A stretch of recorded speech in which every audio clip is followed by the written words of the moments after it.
Hi, my presentation is about how low and high CO2 concentrations impact the culture conditions, biomass formation, photosynthetic efficiency, and formation of carotenoids for Chlorella vulgaris.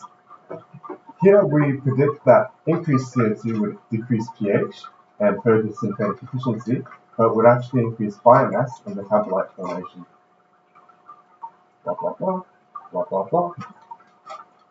For Raman spectroscopy, overall, they certainly have the highest yield of product.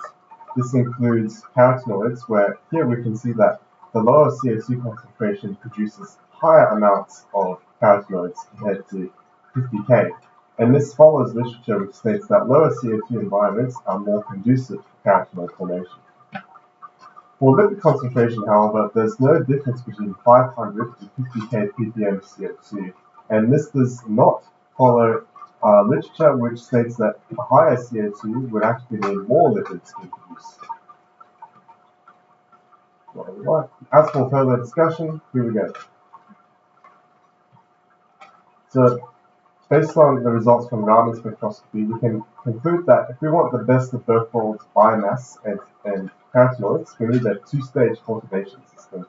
So the first stage would involve growing the biomass, and the second stage would be to induce the appropriate conditions for forming carotenoids.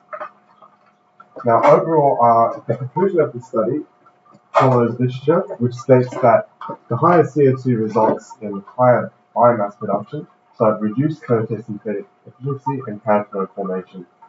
Some limitations for this experiment include measurements. So OD720 is a rough measurement of concentration. The viability of cells is not considered, and quantum yield was done in unideal conditions. For future directions of this research, we would recommend that this study uses higher light concentrations to study metabolite formation and biomass, and to actively control pH.